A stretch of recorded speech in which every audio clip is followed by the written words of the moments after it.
welcome to the Blacklist. Tony and Mark here from Forward Compatible. It is. And we are here to talk about something very near and dear to both of our hearts.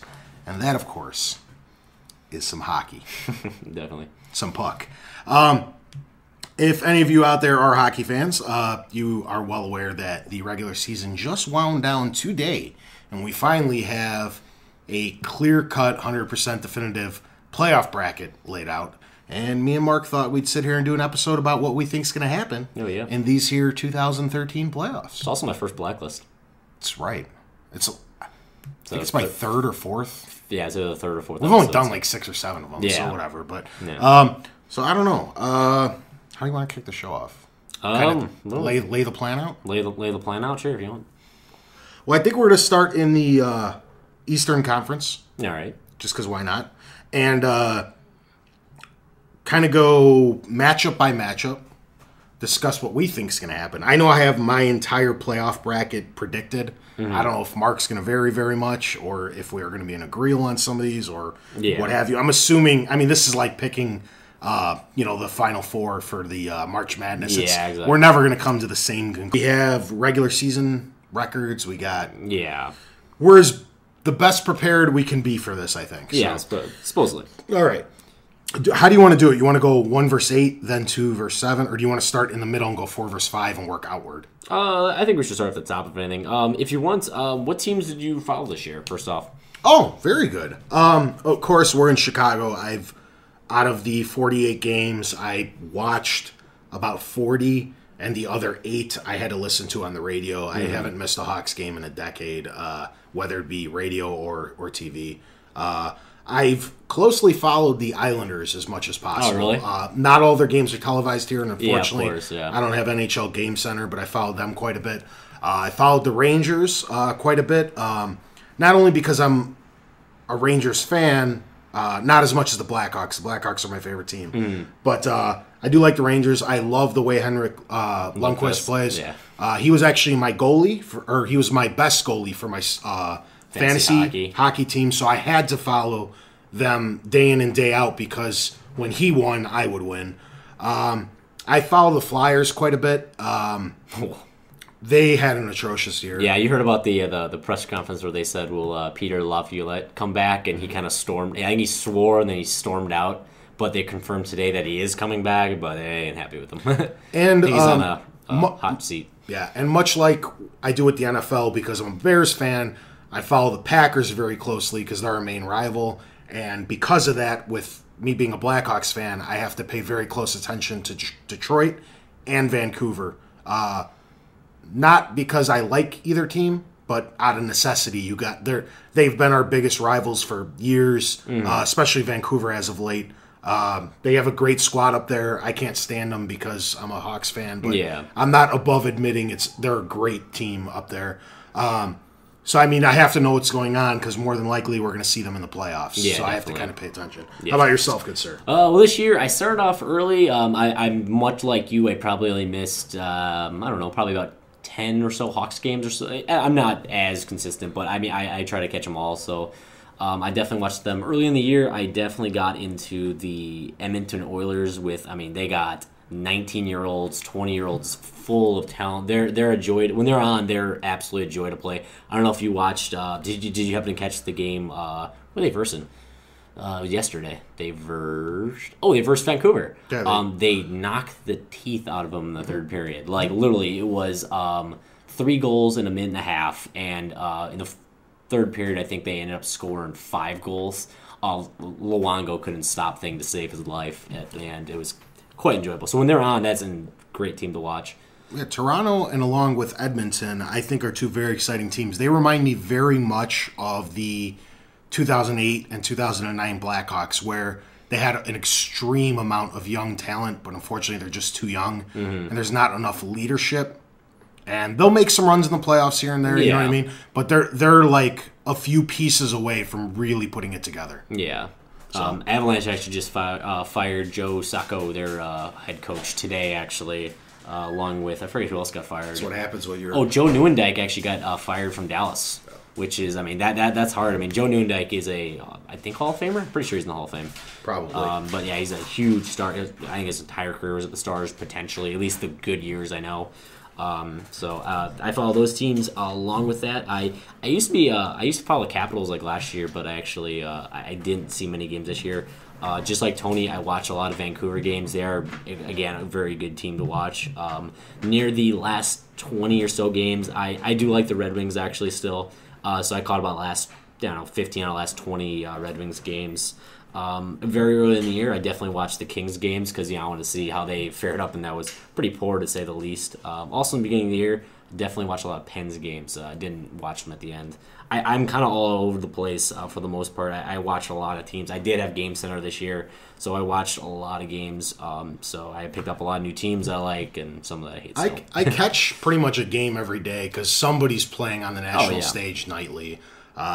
What I actually have, I just kind of came off this with the top of my head before we get into the bracket. What are some disappointments from teams that didn't make the playoffs? Like, I know personally, I don't really like them. I don't really dislike them. They're just kind of there. But we were talking about them earlier a little bit. The Stars. My God, what happened to them this year? They tanked at the end. Yeah, they had a fire sale. They got rid of, along with Calgary. Same thing. Because Kiprusoff announced that he was retiring after this year. So it's like, oh God, we don't have a backup. Where it's either.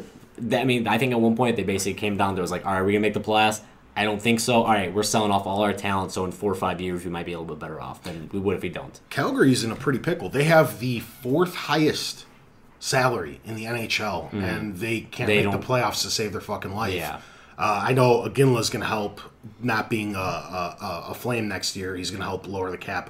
I know the cap's dropping, $6 or $7 million next year? Yeah. And then if they don't have to pay Mika anymore to play in net, I don't know what the hell they're going to do in between the pipes, but I mean, that's going to alleviate a few $1 million. I don't know his exact I think he's like $4 salary. or $5 million probably. So, I mean, you're alleviating over $10 million right there. Dallas, I mean, Jesus Christ, they got rid of everyone. I don't know what the hell they were thinking. Like, they don't even have a decent farm system. Like, no. I don't see them being. They were so close to putting it together. They were giving teams a run for the money. They were actually 4 periods away from being in the playoffs. I'm talking even 2-3 years ago. They were serious there for a while, and now it's just like. That team, I feel like they've fallen into what the Avs did, and like they had glory days in the early 2000s, and I don't know if they didn't keep up with their prospect pool or what it was, and they're struggling to get by at this point. And Colorado, sadly, like side by side, I'd say Colorado is a far better team than Dallas, and you can look at the standings. There's, you would think the opposite, but literally the talent that Stars have, I don't know how they get so many points. I mean, they have. Louis Eriksson on the front line. Who else? Jamie Benn. I forget who else, really. They got rid of so much. It was they dished the D-man, I can't think of his name right now, off to Pittsburgh. No, is it Goligoski? No, they said Goligoski. Then I forget. Yager. Yeah, Yags. I mean, the guy's still an offensive threat, even though how he's still got a hell of a shot. But I mean, they've been going on a downward spiral as of late. I know another team, or any other teams that you can think of that. I mean, I feel bad. Were, like, surprising. I feel bad for Columbus. They were the opposite side of the spectrum. I didn't expect anything from them. Yeah, and they actually only missed the playoffs because of a tiebreaker. Yeah, that's one of those teams. Like, I look ahead at the schedule, and the Hawks decimated them and have been decimating them for the longest time in the league. So I mean, I look at them, and usually you're playing. Divisional teams 6 or 8 times. I forget how much it is. I don't know. This season, I think it was 5 times? 3 or 4 or 5, yeah. Something like that. Everything's confusing this year. But I usually look ahead and I'm like, oh, that's 6 free wins for the Hawks. There's 12 points coming our way. Yeah. And this year, they really turned it up at the end. I was actually pulling for them. I wanted them to get that 8th seed. Not so the Hawks can smash them or anything. I just wanted the Wings in. I wanted them to get in the playoffs. I feel bad for... nobody likes to see a franchise just not succeed for, 15 years. It's Columbus hasn't been around that long, but I mean, you look at somebody like the Isle, which we'll get to a little bit later. I mean, they haven't made the playoffs in 7 or 8 years. They haven't won a round since the 90s, 96 or 97. Yeah. It's been like 20 some odd years. That was so disappointing. I remember when the Islanders, they gave out the largest, I'm not sure if it was the largest goalie contract or just contract altogether, but when they signed Rick DiPietro to like 7 or 8 years for like 90, 100 million or something like that. Yeah, it was like a fucking and then 6-year downward spiral. Well, he was doing all right, and then he had the great idea to get into a goalie fight with Brent Johnson, the backup from Pittsburgh Penguins 2 years ago, and he KO'd him, and he was never the same. Mm-hmm. Like literally, he actually got hurt, and he was out for the entire season that year from that fight. Yeah, and Nabokov's been a golden savior out there. He was my secondary goalie. Because there was in our draft, there was a run on goalies, and I only had Lundqvist because I had to waste like my 3rd overall pick on him. Yeah, you got to go with those guys. He's the highest ranked goalie in the league. And then I had to concern myself with forwards and stuff. So by the time I came around, almost every starting goalie was gone. I actually got to pick up Emery because nobody thought he was going to get starts. Oh, you got lucky in that one. And he went 17-1 this season. Yeah. And I got Nabokov. Yeah. And I had to pick those guys very late because everybody's like, the Islanders are going to lose a gazillion games. But I needed somebody. I did not think that at all, actually. I thought they were a playoff contending team at the beginning of this year just by looking at what they were doing last year. But I needed to make goalie starts every week or else you lose every goalie category. So you have to carry 3 in order to make the amount of starts necessary. So that was my goalie tandem, and all 3 of them were really... Actually, Lundqvist was my weak link. Yeah. I mean, he wasn't as good as he was previous years, at least. Yeah. Well, he had no offensive firepower. He was losing games like 2-1. Yeah. So, but the Rangers turned it up at the end of the season as well.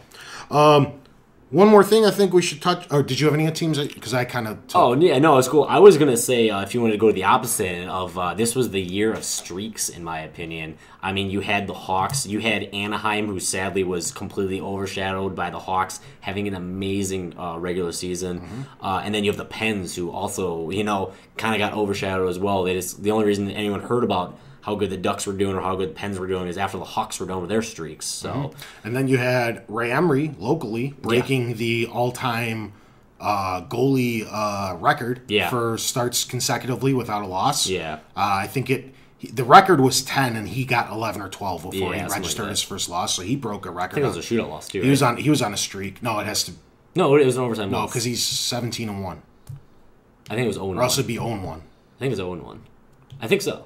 We can look into it later, but I'm pretty sure it was 0-1. So you had another record broken there. It was the Pittsburgh Penguins broke the record for consecutive win streak. Yeah. The Hawks broke the record for the greatest start in history. Yeah. So I mean, it was a lot of streaks, a lot of good play out there. Yeah. I know the Caps turned it on at the end. Yeah, that was pretty bad at the beginning of the year. In their last 15 games, they only lost like 1 or 2 games. Same thing with the Kings too. I mean, they had a miserable start too. They were last place for a while. They even playoff team. Yeah. The only other thing, and then we could get right in the brackets, unless you think of something else, is have you heard about the realignment from next year? I have. What do you think? I like it because now Winnipeg isn't in the Southwest Division. The Southwest, including Florida and like Tampa Bay, and it's like, okay, that makes no sense. So they had like a 13-hour, maybe like an 8-hour flight to the nearest team in the division. So I mean that of course is good. It actually makes sense in a lot of regard. Real quick, if we have casual fans, of casual hockey fans that are listening, currently you have 6 divisions, 3 on the East, 3 on the West. Yeah. The problem with them is you have too many teams that were added later or moved cities that are still in divisions that are too far away from the people they play. Yeah. Like Detroit, which is very, very far east, is still a Western Conference team. Also on the East Coast, you have a main concentration of a lot of cities. So the Eastern Conference is very, very far east, and the West is so spread because you have states like Wyoming and North Dakota and South Dakota that don't have a team. So the Western Conference actually covers 70% of the United States. So it's very unfair to teams like Detroit, who are very far east, but are considered in the same division with California. Yeah. So the whole idea behind this realignment is they're going to go back to four bigger divisions, 2 on the East and 2 on the West. Yeah, it's going to be 7 teams. I think that makes up the Western Conference. And then East is 8 and 8. And they're looking into 2 expansion teams. Yeah. So they're looking into a couple Canadian cities as well as Vegas, I'm hearing. Really? Yeah. That's not going to work. Well, Vegas doesn't have a major team. of anything. So Yeah, they had a minor league team, and I don't think their attendance record was very good. I'm not saying they're going to succeed. No, but, you know, I know there's better cities I think for it. Literally anything up in any cold state's going to do better. Yeah. Like Minnesota actually has pretty good attendance from what I hear and following, and they barely make the playoffs too. So the plan now is to do, like Mark was saying, a 7-7 on the West and an 8-8 on the East. The Eastern Conference teams are a little upset because it's a little easier to make the playoffs in the West because there's only going to be 14 teams and 8 make the playoffs. Yeah. Whereas on the Western Conference, the same 8 teams are going to make the playoffs, but you have 16 teams, so your chances are a little bit lower. Yeah. You also have the longest standing rivalry, Blackhawks-Detroit, getting split up. Yeah, I know. That's been a rivalry since the NHL started with the original 6. Yeah. They also have the most played games against each other. It's the NHL record. Yeah. Which is going to slowly be starting to be caught because now they might play each other twice a year as opposed to 8 times a year. I really think that is I think for at least a little bit, that is one team I think that they should keep on the Western Conference just to make it 7-8 and 7-8 until the expansion teams come in. Mm-hmm. And that is just what I believe would be better, just because it is. I mean, it's so hard to throw one of the best and longest standing rivalries into different conferences. They don't see each other a bunch. It's bad for the sport in that regard, I think. They can combat it when they do, cross conference play. If say you usually only play, as a Western Conference team, an Eastern Conference team, maybe once or twice a season. Yeah. Maybe they make an exception for the Detroit-Chicago rivalry. Make it 3 or 4 and still get them together 4 times a year. Maybe you won't miss it would as be much. Nice. Yeah. Because you're having that, I can't think of it off the top of my head right now, but you're having another one of those rivalries be broken up as well because of the realignment. Mm-hmm. It's 2 other teams, and of course it's escaping me right now, but you're having another rivalry split up. Because they're going to be in different conferences. So, I mean, you might be able to compensate, at least for a few years, to wean people off of it. Yeah. So, do you have anything else you wanted to include? No, that works. Fucking A. Let's hop into some playoff predictions. Rivalries. The big boy.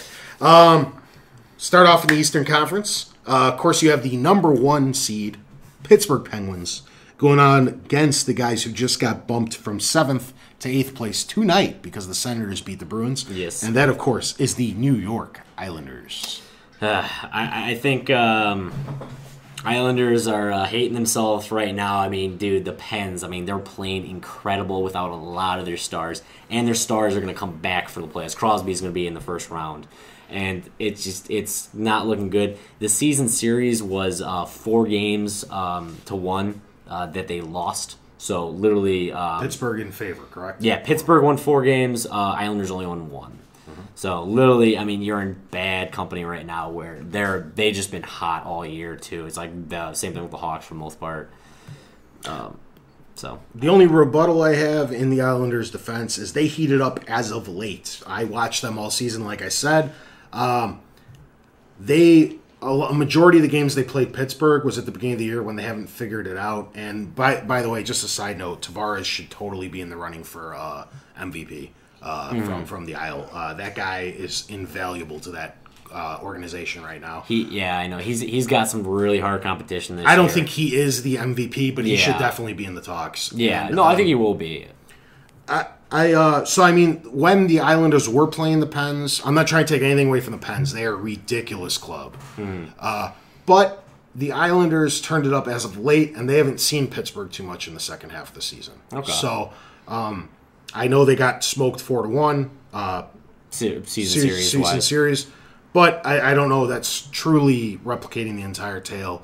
I'm just going to go on the record and say it. I think the Pens have a decent chance of storming the East. Mm-hmm. There's only a few teams. Yeah, that's what I agree with you. There's only a few teams that could stop them. And if there's an underdog who has a shot, I actually feel like it is the Isle. I don't think it. I don't truly think it's going to happen, but it could. But I'm just saying, if there's like an underdog that might be able to surprise Pittsburgh, especially if Crosby doesn't come back for Game 1, maybe he comes back for Game 3 because of the broken jaw. Maybe he does come back for Game 1, but he's slow for a game or two, and the Isle gets out to a quick 2-0 advantage, and Pittsburgh's they could be underestimated. Is all I'm saying. That being said, where do you think the series will end up? I think it'll be 4-1 Pittsburgh. I got 4-3 Pittsburgh. Really? You was that close, eh? Yeah. So I was almost going to say a sweep, actually, but I'm going to give it to a 4-1. Yeah. So we're both in agreeal. We don't agree on how long the series will take, but we think the Pens are advancing. Yeah. All right. Let's move on to the 2-7 matchup. We got Les Habitants versus, which is the Canadians. The Canadians. Sorry, yeah. No, I talking got it. French. I got it. Versus the Senators, who just snuck into the 7th seed, guaranteeing themselves a playoff spot mere hours ago. Senators they're in definitely better shape than they were a week ago because they did get but not as good a shape as they were 2 months ago. Yeah. What is it? The defenseman Carlson. Mm-hmm. They just got Carlson back. I mean, he is the man. What award did he win last year? Like defensive, year, right?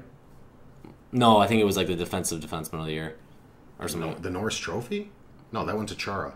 I think, or is that 2 years ago? I think it's 2 years. I think he's a Norris Trophy. I think he won the Norris Trophy last year. That is a huge. I mean, even if he didn't win that, I mean, literally, that's a huge boost to their defense and offense.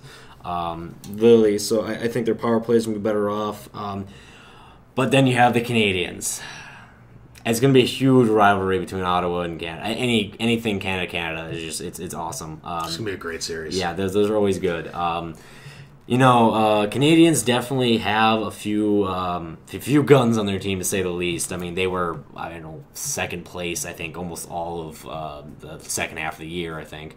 So, I mean, I really think that it's going to be a little bit closer than the Islanders' Pens, but I just think Canadians with Carey Price is still going to come out. Carey Price is still a ridiculous goalie. Mm-hmm. And I think he kept him in a lot of games this year already. So yeah. I mean, for me, with the Senators, you do have one of the better... he's not technically in the running because he didn't start enough games, but you got Craig Anderson in net, who's actually from my neck of the woods. He grew up in the same town that I did, Parker Ridge, Illinois. Oh, yeah. And the Hawks didn't pick up on it. Hey, he didn't do good in Colorado either, so. But, I mean, that guy's a stud out there, and I think you had to play 25 games this year because of the shortened season to be up in the running. Because of the injury. He's 23 or 24 games, so he's a couple starts short of being able to win the Venezia. Yeah. But he's having an amazing season. But you have the one of the guys who should be in consideration for the Norris Trophy this year in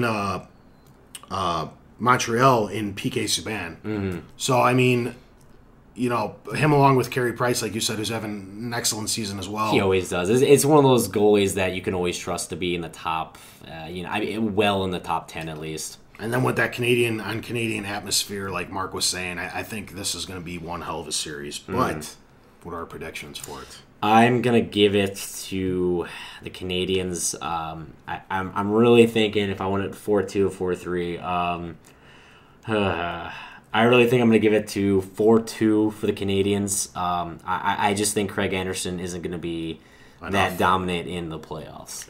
I agree with the outcome. I think the Habs are going to go on and beat the Senators. I think it's going to be a little bit more decisive than that. All the games, I think, will be really close, 2-1, 3-2, stuff like that. But when it's all said and done, 4-1. Okay. Series is over in 5. Okay. Fucking A. All right, so we're totally in agreeal so far. Unreal. 3-2. All right, let's move on to the number 3 and 6 seeds. The number 3, the Washington Capitals, versus the number 6 New York Rangers. Season series? Season series, we have the Rangers, who were 2-0-1, with the Capitals being 1-2 because they had that shootout loss. Yeah. Mm-hmm. So literally, that's one goal basically separating the whole series for the most part. And literally, it's you have the Capitals who have this almost Vancouver-esque curse on them with their first round eliminations, depending on, they've been, first place for the most part in this conference for a while now. But literally, this is one of the few years that they weren't first place. So they lost their coach to Anaheim. That was a big part of them slumping for a while. Yeah, probably getting ready for getting used to the new program and everything like that. Capitals definitely had a bad first part of the year, and they came back in the second half. And I think, were the Rangers kind of like that as well, or was it the opposite? They were good in the beginning and slumped in the second half. The Rangers were very streaky all year. they only put up good numbers for the first portion of the season and the last 2 weeks because they saw their asses depended on it. Okay. Where they were actually putting up the firepower they're supposed to. Because New York, the Rangers, in my opinion, totally, along with the Pittsburgh Penguins, are trying to take a book out of the Yankees playbook And kind of getting the... just trying to buy a championship. Rick Nash, too, right? Yeah, they just bought. That's what I'm saying. So they went out and spent all this fucking money, and they're trying so hard to put the team together, but it's just not coming together. Yeah. The Rangers, like I said, they got off to an amazing start. They had good firepower. They're putting up 3, 4, 5 goals a game. Then this entire middle section where Lundqvist just stole games from people, 2-1, 1-0, stuff like that, because the Rangers went through this like 2 to 3 month period, I'm not even exaggerating, where they couldn't find the back of the net for the life of them with all that firepower.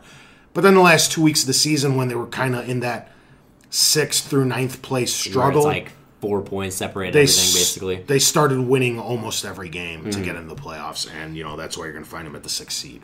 So, what do we think is going to happen, good sir? I mean, it's hard because like the Capitals have a curse on them almost, and it's like the Rangers who. They ended pretty good, but the Capitals had a good second half of the year. I mean, they were pretty consistent actually in the second half. One of the best second halves of the season. They did out of any team. Yeah, I know. That's what I mean. Like, I mean, if they can keep that up, I mean, Ovi, dude. I mean, that is right there. That's almost the whole team. The best offense in the league. Yeah, best offensive player in the league. Yeah. I definitely think that. And being an old Capital fan, I think I'm gonna be a little bit biased here and give it to the Capitals. And I really think I'm thinking like, will they like just come out and flatten them or something? But I really think it's probably going to be one of those series that goes probably 4-2 in the Capitals decision. Our first one that we don't agree impasse. I think the Rangers, they've been picking it up as of late. The skill is there. And unfortunately for Washington, I don't think they have much on the back end defensively. And they have the Schultzes, but one's defensive and one's the offensive, caliber guy of the future. And I don't think they have much in the net. I mean, I think that's just a personal. That's just a they don't personal really opinion. know because Holtby's actually I think tied for second place with most shutouts in the year, and he is their second guy. They switch off. They have them in Nervorth, and like literally, I mean, they have both goalies. They're like 15th. In that mediocre tandem. In the top 20 goalies, I guess. Yeah. And I think that's one of the things that could be a downfall of Capitals is that they just haven't had a really good goalie in the last few years. I really don't think they're running 4 lines either. I mean, you get Ovi 30 minutes a night, and then you give the Schultzes up there as well. I mean, they don't have much depth, and they haven't had much depth. But I'm going to give it to them just because I think they have a lot to prove this year, and because they did have one of the best second halves of the season, they have to get out of the first round, and I think that will be a big motivation for them. Well, I'm going 4-2 Rangers. I just think the depth against depth is what's going to kill them. If injuries happen, Capitals are definitely in trouble.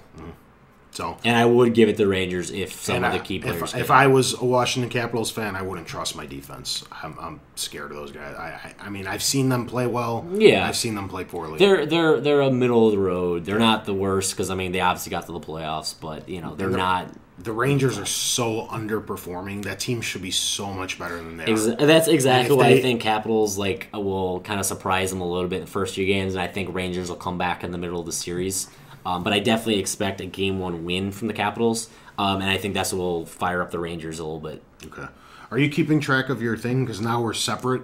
Because when we move on to second round, you know what I mean? Okay, yeah. So, because I already have my whole thing laid out. Okay. All right, and the final 2 teams in the Eastern Conference. You have the Brew Crew, the Boston Bruins, against the Leafs. Yeah. Okay. I like the Leafs. I like them a lot. They are gritty as hell, and this is like anyone they verse in the playoffs, it's going to be great. Like literally, they have a great lower lines who are just checkers, not goons, tough guys. They're a very grindy team. Like even some of their top guys. I mean, look at Phil Kessel. He'll go into the boards and he'll dig out pucks. He doesn't care. They got a great center in Tyler Bozak. They got JVR, who's one of my new favorite players this whole year with Van Riemdijk. Oh yeah, and he's been excellent. Yeah.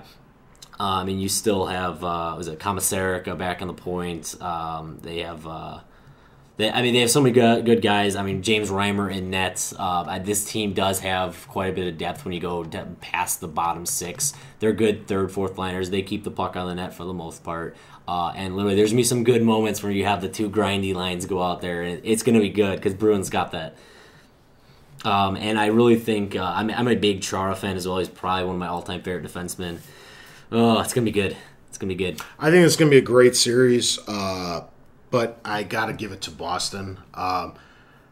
With the exception of the acquisitions that Pittsburgh made right before the trade deadline, if you go prior to that, Boston versus everybody else, I think Boston is the best team in the Eastern Conference. I know their record doesn't show it. I know their place in the conference standings don't show it, and so on and so forth. But purely skill-based top to bottom, Tyler Sagan's amazing. I feel they're a better team than the Pens. But when you take into account, the Pens adding, Ginla, so on and so forth, it might be a little bit closer. The Pens might be the better team now. We'll see. But I think Toronto's an amazing club. And like I was saying earlier, I think they're very similar to how the Hawks were a few years before they won the Cup, where they're a couple key players away and a little bit of depth away. But I just think Boston's too much for them. No, I am actually agreeing with it as well with Bruins. I think will take them out. That's why I was hoping until tonight's game, I was really hoping they would go up against the Canadiens. I would have given it like 7 games to the Maple Leafs if it was against the Canadiens because they actually did have their number all year in the last game. I don't think they really cared at that point. But I will probably give it to the Bruins on this regard. I do think they have just a better overall skill set against them. I mean, literally during the regular season, they beat them 3-1. Maple Leafs had 1 win, 2 regulation losses, and 1 overtime loss. I think the Brew Crew takes it in 5. I think they're all very close games again. Yeah. I think they're all, those 3-2, 4-5, stuff like that. But I think the Bruins run away with the series. I really do. When it comes to playoff time, those guys are tough, man. Yeah, I'll probably agree with you. I'll give it 4-1 to the Bruins. Like I said, I'm a big fan of the Maple Leafs. They're an up-and-coming team. But you got a Leafs hat on right now. I have a Leafs hat on right now. Right now. But I will probably give it to the Bruins just for the fact that I don't think that the Maple Leafs match up well against Boston. Okay, you might have to reseed because I know we differentiated on the Caps and Rangers. Because I had to reseed because the way it works in the second round is, of course, the best remaining team plays the worst remaining team seed-wise. Which would be the... Well, yours is... I don't know because the Caps and Rangers... Give me yours for a second and I'll reseed it here in a minute. Because I have this going on in the second round. Because I got that it would work out where the Pens go against the Rangers for me and the Habs go against the Bruins. But for you, it would be the Pens going against the Bruins and the Habs going against the Capitals. So, cool. Do you want to continue with the Eastern Conference, or should we do the first round of the Western Conference? I say we do the first round of the Western Conference. Let's do it. Let's start off with the number 1 seed, the Chicago Blackhawks. Yeah. Going against the limping into the playoffs Minnesota Wild. Yep. The underachievers of the year, if you will. They went and bought $200 million worth of players. Yeah. And like I just said, they limped into the playoffs. They looked a little tougher in the middle of the season because they started off really slow and they ended really slow. Yeah, they did. This might be a little favoritism or it might be a little whatever, but what was the season series? The Hawks beat them 2 games and they lost in the shootouts. Or overtime. 2-0-1 for the Hawks. Yeah, and then 1-2 for the Wild. Gotcha. I've seen all 3 of these games. The Hawks outplayed the hell out of them. It wasn't even close in all 3 games. The one they lost, Backstrom gave them extremely good goaltending, and like Mark said, we blew it in overtime. The shots were like 30-19, like all three games. You know, they got outshot. The only thing Minnesota has is they're a tougher team because Chicago's a very skilled-based team. Yeah. They're not very big. They're not bruisers or fighters. Yeah. They're very, very finesse players. And Minnesota beat up on them. That's the one key to the Wild actually upsetting the Hawks, in my opinion, would be you have to scare them. You have to go out there game one and just pound them, where your skill-based players aren't going to be as skillful because you're in the back of their mind about running them over instead of them deking around you. Yeah. But in the end, I just think the Hawks are running way too many lines, way more like I'd put up our third line against their first line any day. That's how much depth I think we have in Chicago. I don't think we have that much. I think our second goal up, we're there first, though. I agree with that. They have Mikko Koivu. Yeah. That's it, dude. They got a couple guys on D. Yeah. But I mean, I am actually having the Hawks sweep this one, 4-zip. It's my first sweep as well. I have a 4-zip sweep as well. I don't see the Wild getting a game in on them. I mean, maybe even with Crawford 4-1. blundering a bunch. I mean, literally, I don't see anything happening. Minnesota also take into account they are one of the lowest scoring offenses in the league, going against the Blackhawks, who are the stingiest defense in the league. So you have a team that already is struggling to score goals, going against the best defense in the NHL. Yeah. That's why this is not going to happen, in my opinion, as well. I think the time of the attack is going to be so heavily based on the Hawks. The Wild will get a few penalties, and that'll be their attacking time. Yeah. And again, this might be a little biased, but I feel the Hawks are the best top-to-bottom team in the NHL. I agree with that. Penguins included, running 4 lines. The Penguins have a better individual player. Okay? Yeah. But, taking everything into account, I think the Hawks, the only one that can beat them is themselves. If they decide to not show up for a few days, or Taze or Kane goes down with an injury, something really bad. That's the kind of stuff that can slow down the Hawks. I'd say if anyone, it'd definitely be Sharp or Hossa going down. They seem to be a bit injury prone currently. But if you're just playing some pure puck with our squad against somebody else's, I don't see many people beating us. Standing the Hawks. The Hawks have to lose because they decided to take a week off, or Crawford's letting in 9 goals a game, or something like that. Where no, it's the other thing. Who gets game 1 start for you? Emery or Crawford? I would start Emery, but he's not getting the start because he's day-to-day right now. Yeah. All right. He's got a lower body injury. You go with him. He's the hot hand. He's proven he's got a way better record than Crow. He's got a better goals against average. He's got Now, here's the fun stat. If you actually go into the advanced stats, which a lot of controversy over advanced stats, there's 2 ones that actually shows that Crawford is technically the better goalie. I am an Emery fan as well. I think the thing with Corey Crawford is he lets in dumb goals more often than Emery does. So he looks, and I think the personality that he isn't the better goalie is there. But if you go to, I think it's like there's 2 advanced stats. I do happen to know them. I know that one's the ex-coach of the Pens or something. Anyway, literally, if you go in depth with these, Corey Crawford's had the harder opponents all year. And he actually has the same save percentage as Emery with a little bit worse goals against averages, like by 0.15. The 2 of them are in the top 5 goals against save percentage in the league. At like 1.9 something. Literally anything under 2.25 in an entire year, even a half year, I'll give it to him.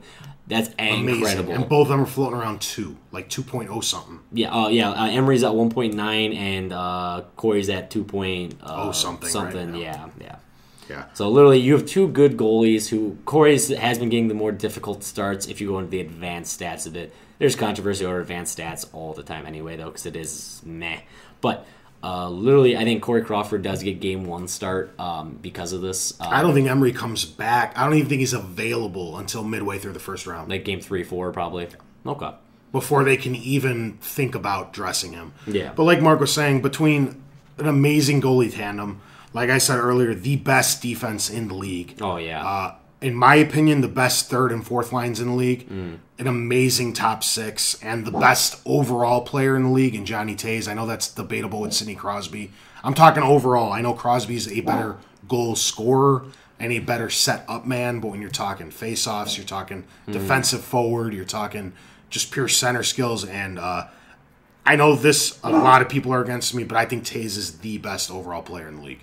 like for everything. Yeah. You got Hossa, who's one of the better defensive offensemen in the league as well. Yeah. Sammy. No. We should probably move on from the Hawks, though. Yeah. So we're both. Do we think this is the first sweep of the? I agree. Rock on.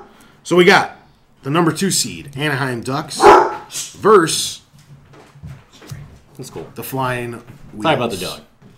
We got the Detroit White Wings. Okay, sorry. Dog ran by. We should be okay. Ducks Wings. Ducks Wings.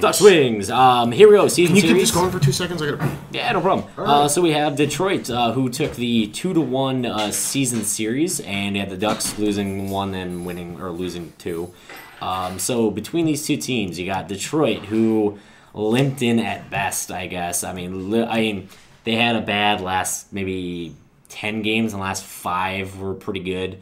And then you also had the Ducks, who they dominated at the beginning of the year, and they actually stayed pretty consistent the entire time, being overshadowed by the Hawks. So if you compare, I don't know, top lines, I mean, it's pretty hard because you got you also have Zetterberg, you got Datsuk on that first line, while you have the Ducks having Getzlaf, Bobby Ryan, that kind of thing. So first lines, I think, are very well matched up, and Abdicator on Detroit as well is having a pretty good last, I don't know, 2 or 3 weeks. What are your kind of first thoughts about this series?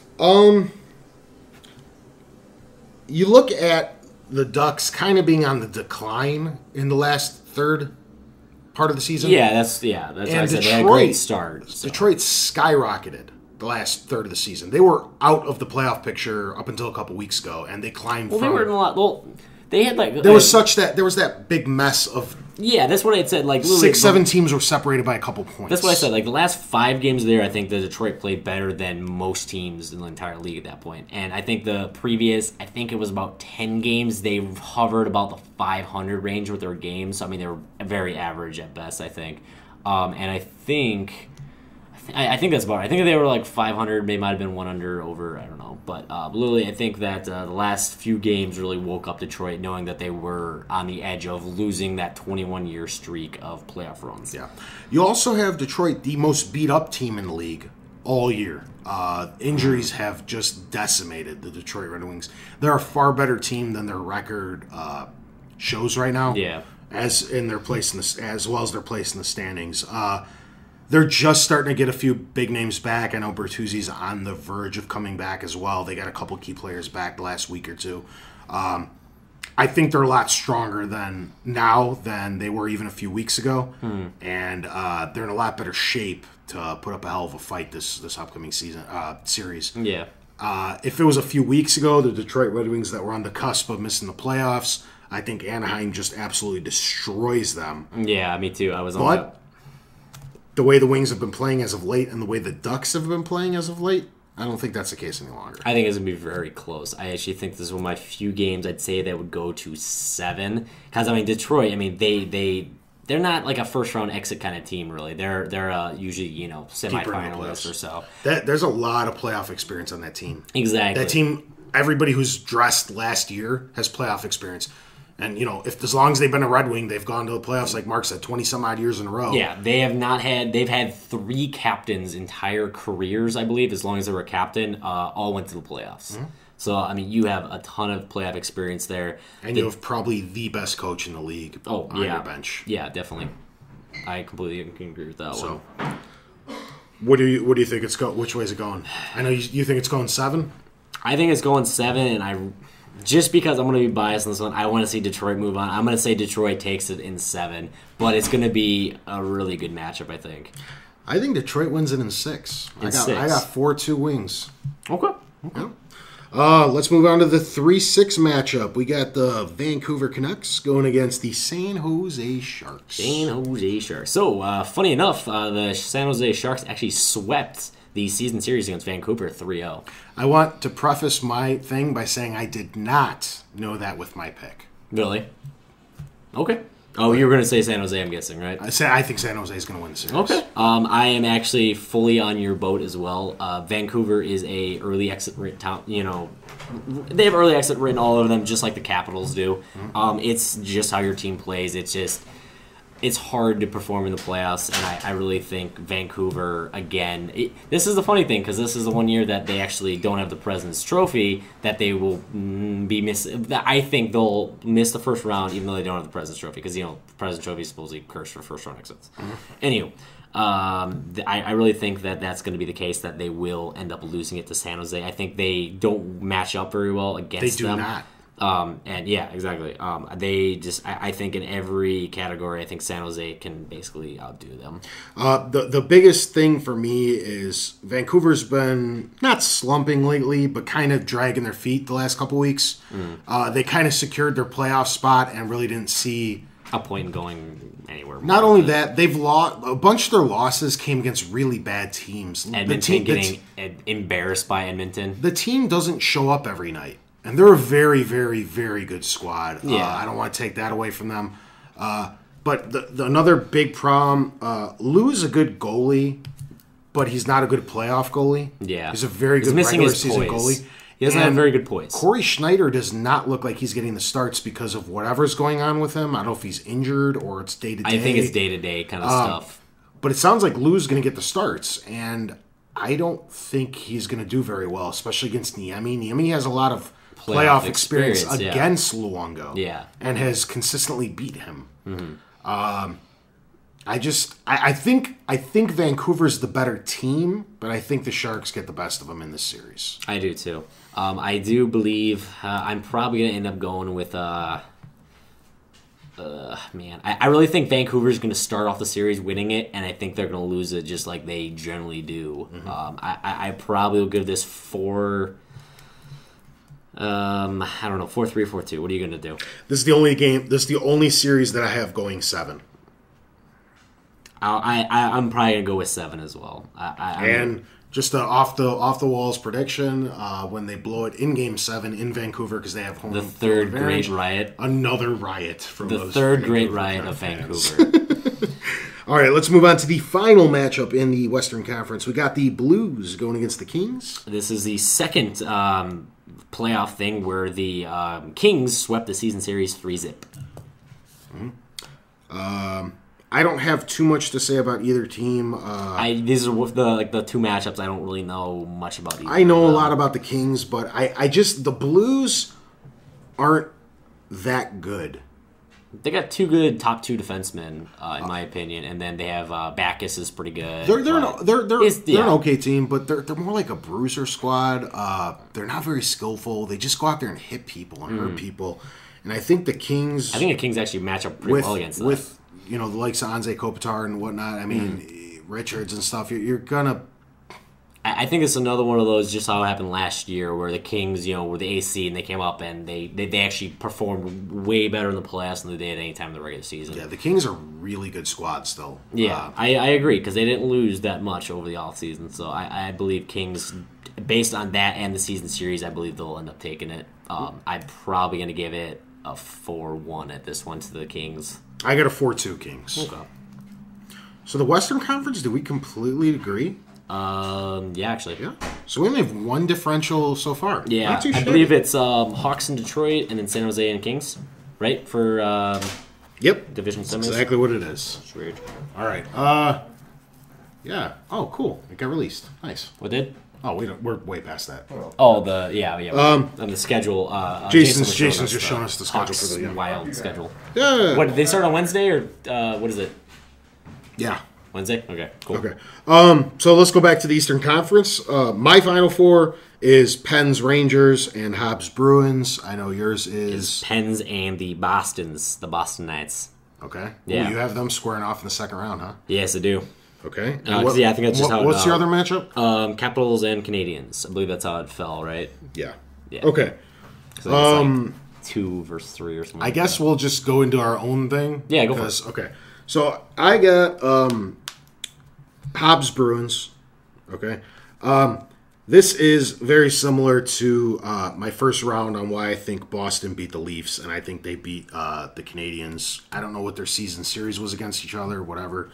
At this point, I'm not going to look it up. But It's very similar. I think the Habs are really close to putting together a really good team. They were extremely good the first 60% of the season or so. Yeah. I just think the Brew Crew's too much for them. They're rolling too many good lines, and they have so much talent over there and a really good defensive core. And I think they have the best power play kill in the league. There's just they have Who ended up one. having the best power play of the year? I actually have not looked at that yet. Probably Pittsburgh. Probably. Boston's one of the worst power plays in the league. That Even hurts, though they are the best power play, they have the second stingiest defense, only behind the Hawks. They don't let up very much. Tuukka Rask has been amazing.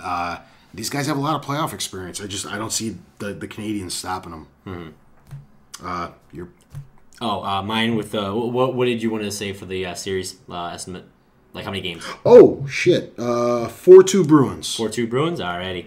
Mine was the Pittsburgh Penguins versus the Boston Knights. I am in favor of the Penguins in this one. I think that team just has so much talent. I believe it is going to the finals just based on... I think it's time for them. They definitely, they made the last second pickups to get some extra depth, and I think this is their one huge effort to get into the Stanley Cup because next year they got to cut for the salary cap. And Malkin and Crosby are causing a lot of salary gap issues up there. Yeah, so I really think Pens, this is their 1 year. I think they're going to put everything out there. I really think they're going to take this in 6. I think it's be 4-2, mostly because I think Boston is anything less than that. After that, I got Pens Rangers. Pens Rangers. This is my first upset of the season. Really? The one that I think everybody thinks is going to get steamrolled, and I think the Rangers take this 4-2. I have no facts. I have no opinion. I have no nothing on this. It's just my gut feeling. I just think the Rangers at that point finally start clicking. To get their wheels going. And do what they were supposed to do, because if you don't bring your A game against Pittsburgh, you ain't going anywhere. You know what I mean? And I don't know if Pittsburgh's going to mesh. I know they're doing extremely well with the holes in their team, but the problem is when you don't play with a guy for 3 weeks and you're getting used to playing him with his fill-in, and then he comes back, you still have James Neal. Nobody's sure if he's even coming back this year, and he's their third best offensive powerhouse behind Malkin and Crosby.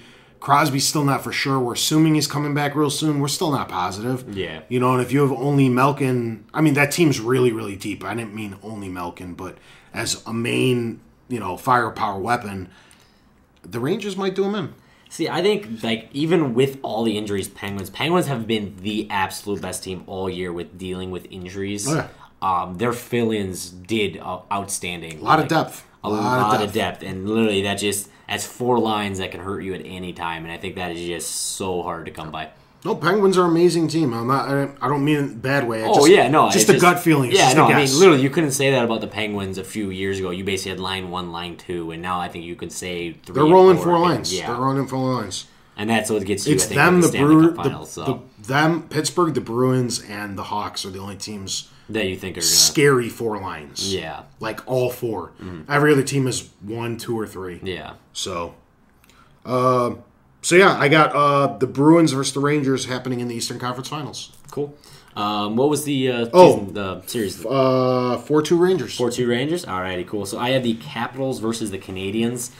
As much as I like the Capitals, I think the Canadiens also have a team that is good enough to get to at least the semifinals. I think this is one of those teams where Canadiens haven't been good enough for the last... I can't remember the last time they actually had a good quality team together where they were not one of the lower seeds. I think this is one of the few years that they will really turn it on in the playoffs because they'll have a bunch of support, and I think it's just a good motivation tool for them. So I really think they're gonna take over the Capitals in. I think I'm gonna say they're gonna take it in 5. I think I'm not sure what the season series is, but I really think that the lack of depth the Capitals have is gonna come into play a lot. Where the Canadians do have. It's going to catch up to them eventually. Yeah, I think that's when it's going to catch up to them. So I'm going to give it to the Canadiens. So you got the Canadiens versus the Pens? I do. All right. Cool. Back to the Western Conference. Wow. Our Eastern Conference Finals are totally different. We got 4 different teams. We do. Yeah, rock on. Yeah, Western Conference. First matchup, we got Hawks Wings. That'd be a good matchup. I seen every game we played against them. This is another team. I know I contradicting myself because Detroit has been getting healthier and getting better toward the end of the season, but I seen every game these guys played, and the Hawks skated circles around these guys. Yeah, I agree. Even though that Detroit does have a lot of playoff experience, the skill just isn't on the same level as the Hawks is. A couple of the games, score-wise, looked closer than they were. I know we beat them a couple times, like 3-2 or something like that. Yeah, again, stupid goals sometimes. Yeah, it was seriously not close. The score doesn't indicate how in command the Blackhawks were. That's why you always have to look at time of attack. Time of attack's a really important stat that gets overlooked a lot, and like I said, some of those advanced stats, that's why you look into them, because there's I forget what it's called. I really do. I don't know why, but it shows like one of them is like the amount of time like an individual player and team is on the ice. Saying basically it counts shots against for shots for, basically, and gives you a plus-minus rating based on that to show that if you're on the ice, are you getting shots on goal, or are you playing defense, basically. A lot of it has to do with how much time you spend in your own blue end too, and the Hawks spend the least time in the league in their defensive zone, which and contributes them to being the stingiest defense in the league as well. Yeah. So I got the Hawks in 5. I am going to give it to them in 6. Nice. And then we also agreed on the other game. It's going to be Sharks Kings, yeah? Sharks Kings. What do you think's happening here? Man. Do you know much about San Jose? That's one of the few teams that I can't say too much about. They're putting in... what's their top 6 look like? Oh, I don't know. I know they're. I know. Did they sell I don't know their or was Clo the ones who? Pavelski's one of their top scorers. Okay, I still like Pavelski. You still got Patrick Marleau. Yeah, this is one of the few teams I may have only caught like one game all year, if that. So Patrick Marleau and Joe Thornton. Okay, they still. Okay, yeah, okay. You know, you got Niemi on the back end. Yeah, I've seen enough games with them where I know what's going on. They've gotten significantly worse ever since they got rid of Danny Heatley. To the Wild, who isn't producing anymore anyway. Yeah. But, I mean, Pavelski's really stepped it up out there. They're a good team. Mm-hmm. They're a real good team.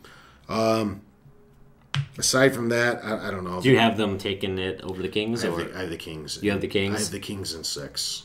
I think Jonathan Quick comes alive during the playoffs, and Niemi's a really good goalie, but he gets hung out to dry a lot in San Jose. Mm-hmm. He got used to the defense he had here in Chicago before he left, and out there, his numbers. He's a really good goalie. His numbers aren't the same because he doesn't have the depth. He doesn't have Keith and Seabrook in front of him anymore. Man, this brings it to me because this could be my one upset of anything, but let's see. Well, I mean, these guys are number 5 and 6 seeds, so I don't think it's an upset. Yeah, this is true. I think I'm going to give... Yeah, my upset, I guess, is Detroit over the Ducks in the first round. But and then probably San Jose over Vancouver, same thing. Man, let's give it to... I'm just kind of trying to break it down in my head here.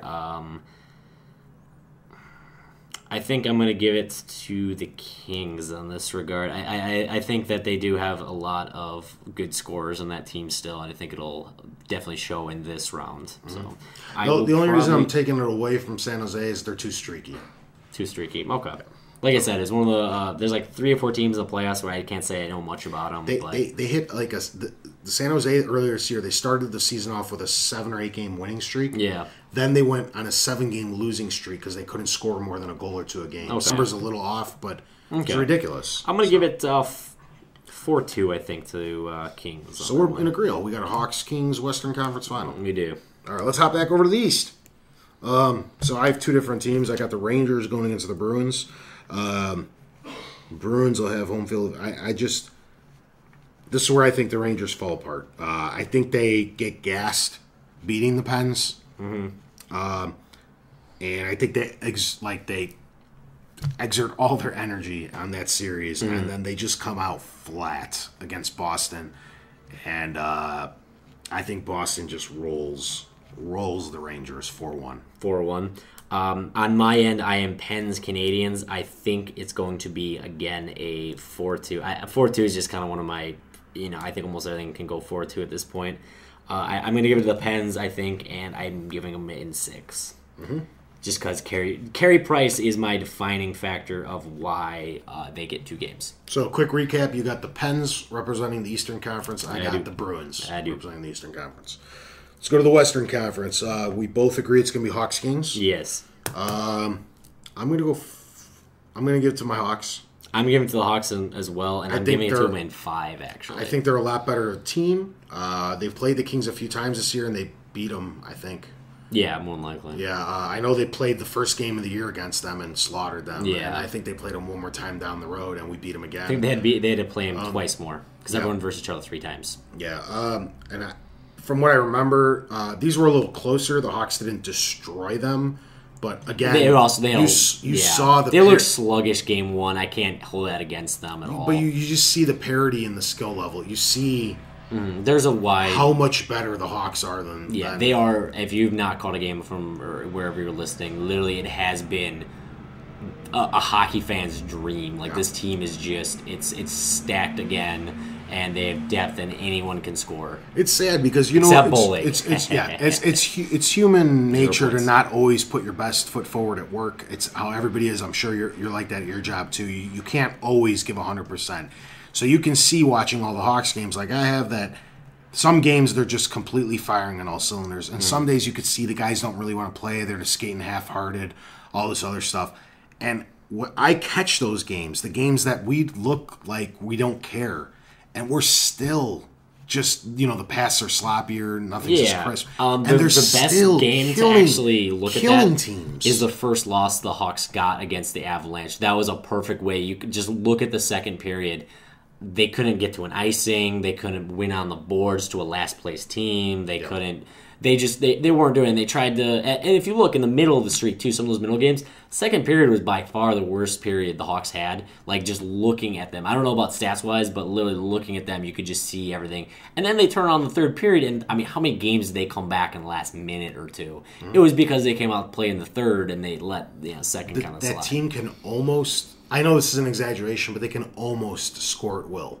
Like, when they need a goal, like Mark said, they stole 3 or 4 games in the last minute because they didn't want some of them. They didn't want the streak to end. They're like, oh, shit, we need a goal, and they went out and got it. Yeah. Like, it was.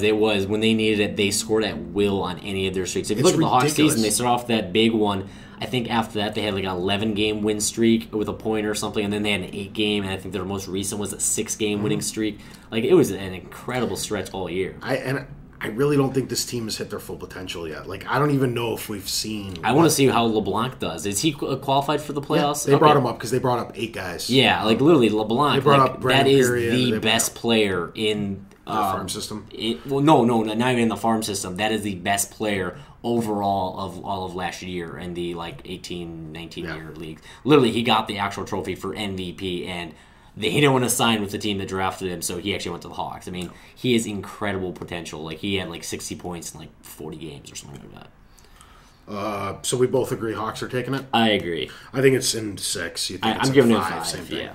So I have a Hawks Bruins Stanley Cup final. I have a Hawks Pens, which is NBC's wet dream. It is. They are praying to the hockey gods. Oh, yes, that it's they are. Chicago. Those are the 2 most publicized teams in all of sports you right have now. Pittsburgh, which is the poster boy of the NHL. People in Pittsburgh like to deny it. No, it is. There's a lot of favoritism toward that squad and toward I would Sidney much Crosby. rather have Ovechkin, Malkin, or Datsuk, Taves, Kane. I'd much rather have them. But Crosby, look at his last... Okay, so... He's the face of the NHL. Okay, there is a reason. If you even go to the stats, he's been hurt the last 3 years now. Like, he hasn't even played, half a season in 3 years. And he still puts up some of the best numbers. He still puts up almost 2 points a game. That is Wayne Gretzky numbers. Mm-hmm. If Wayne Gretzky was here... I think he did at one point say he's kind of like him. But if I remember from a few years ago when he was being drafted... But literally, he's putting up almost 2 points a game. I believe he did 2 points a game this year, last year, and the year before. Almost. Not exactly, but he was damn well close. He produces like a fiend. I remember first game back from his injury last year, I think he got 5 points. He made up 5 games on missing half a season with a point a game. Like, that's an incredible player. For me, I mean, I don't have the Pens going that far, so I got Hawks Bruins. This is, I think, the best series of the playoffs. Mm-hmm. I think these teams match up very well. Boston with the size, Chicago with the skill. Both have the 2 best defenses in the league. Mm-hmm. Going against 2 of the more potent, because the Blackhawks the Blackhawks are so ridiculous. They have the second most potent offense and the first stingiest defense. Yeah. Boston's got the second stingiest defense and the third or fourth most potent offense. Yeah. So these teams are like mirror images of each other, but at the end of the day, I of course I'm a little biased, but I think the Hawks squeak it out, and I think they bring back their second cup in the last 5 years, 4-3. I think this one goes 7. I think it's a wet dream for the NHL. You got two major cities squaring off after a fairy tale season. They're still trying to put this lockout business behind them. Yeah. They publicize the shit out of this. You got some original squads going at it. These are longtime hockey teams that both have great tradition and long-standing past. And I think they utilize that to really publicize the crap out of this. Yeah. With my series, Hawks and Pens, I'm also saying it goes to 7. For my fact is it's the Hawks again, and I'm a biased one. But I really think it's going to be skill against skill, and literally you're going to have the best players in the entire world going up in the Stanley Cup, and it will draw some of the most attention I think a Stanley Cup Finals gotten probably since the Hawks. I mean, that thing was huge, I know. Well, Kings had a lot too, actually, I should say, because that was like the 8th place team that they kind of took off. But I really think that you have two of the biggest, if you look at merchandise sales, it is all about Hawks, Pens, and Philadelphia. Philadelphia isn't in here. And I think Boston's up there too in the top 5 probably. And literally, I mean, right there, it's going to be huge. If it comes like what you're thinking, Pens Hawks, that is probably going to be the biggest Stanley Cup final in a long time. Decades. Yeah. We were joking around saying it's NBC's wet dream. It really is. You have most if you go into who got the most. You have two of the biggest hockey markets outside of Canada. Go to see who got the most televised NBC games. Pittsburgh was actually that. And I think closely by Chicago. I bet. We had a lot of games on there. Yeah, I know. So I mean, you have both of them that way. So Chicago and Pittsburgh are probably two of the teams that have the biggest national following as well. Yeah, I know. Every Hawks game, there's 10,000 people, or not quite that many, 5,000 to 10,000 people in opposing stadiums wearing Hawks jerseys. And Pittsburgh's the same. Whenever they travel, they have a big following everywhere they go, whether they're on the road or not. Yeah, any away game, you can still find a Hawks jersey, Half the Hawks games, for people who aren't Blackhawks fans, there's this thing that goes on at the United Center where there's these Let's Go Hawks chants. And for the second half of the season, on road games, there were so many Blackhawks fans in the stands in opposing teams. They started the Let's Go Hawks chants and actually drowned out the home team's fans for screaming. That's awesome. Yeah. That it was like this thing that started, I don't know when. It was like right around the halfway point of the season. But then everybody watching at home, that went to the next. Yeah. So it started becoming this tradition where on the road they were starting these Let's Go Hawks chants, and I'm sure it'll happen in the playoffs as well. So it should be interesting. So I got Hawks Bruins. I got Hawks taking it in 7. I got 7 towards the Hawks on the Pens versus the Pens. Real. We got Blackhawks bringing back the cup. I agree. I hope we're right. Yeah, I know, right? They also have to, disprove that President's Trophy myth. Yeah. Which is actually, I don't want to get too into it because that's going to take too long, too. Yeah. The curse isn't completely accurate. I think people have a bad... Well, it's because of Vancouver. and San Jose and the Capitals, the last major 3 teams to win it. But if you go back the last 20 or so years... The people who won the President's Trophy are more likely to win the first round. They're more likely to go deep in the playoffs. This all got pulled up on our local radio station that was trying to debunk the myth. So I heard all these stats. The last team to actually win it, I believe, was the Red Wings back in the 90s 97 or something. or 98 or something. So that's all I got to say. Also, one thing I would love to bring up, congratulations, Martin St. Louis. Hell yeah. He's on my fantasy team, too. I got him in the 5th round. That is a guy, he's insane. 37 years old, something like that? Yeah, oldest player to win the MVP, or the scoring championship, I meant to say. And literally, dude, he's on Tampa Bay. Yeah, one of the very potent offense, but a very bad team. Yes, and literally, that guy is one of the most amazing. He's one of the most underrated. So small. Yeah, he's very And small. that little yellow neon stick that stands out from like anywhere on the ice. Yeah, Just know I think it's he him. had like 46 assists and like Some 15, ridiculous. 16 Well, he's playing on goals. a line with Stamkos too. Yeah, so. I mean, literally, like, dude, that guy is absolutely amazing. He's so underrated, I think, and I'm very happy he won the scoring championship this year. Me as well. Aside from that, I mean, feel free to chime in the comments if you Let us think we're know. right Give or us wrong. your bracket. Yeah, let us know what you guys think is going to happen. That's just our opinion. I know we're a little biased because we're in Chicago, but I really We got do to think- watch like every game. The Hawks are I absolutely really do think ridiculous they this are the year. best team in the league. So we'll see how it goes. And that's taking nothing away from the Pens or Vancouver or the Bruins, who have very excellent. I mean, squads literally, as well. the only team I think the Hawks have to fear are the Ducks. I really do. But I know they lost to them a couple times this season, but they really didn't play the Ducks at full strength ever. 2 of the 3 games, Hossa and Sharp were out.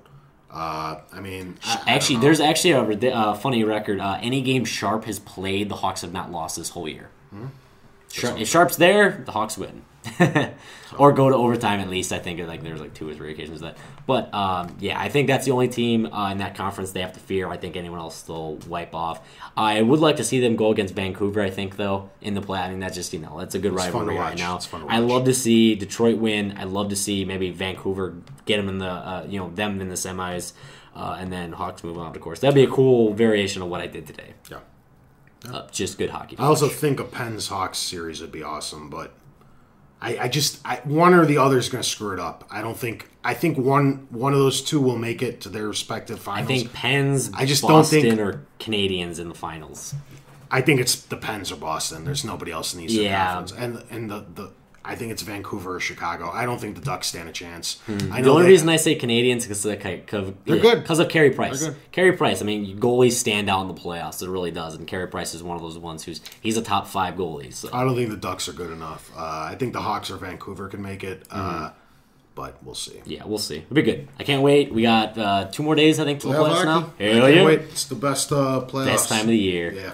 Aside from that, thanks for tuning in. Feel free to comment, like we said, in the comments. Just your comments, Yeah, description, comments in the whatever. comments in the comments. And let us know what you guys think. Hope you guys enjoyed the show, whether or not you're hockey fans or you're just tuning in to hear me and Mark ramble. Right. So we hope you enjoyed. Okay, love you guys. Bye. Yeah.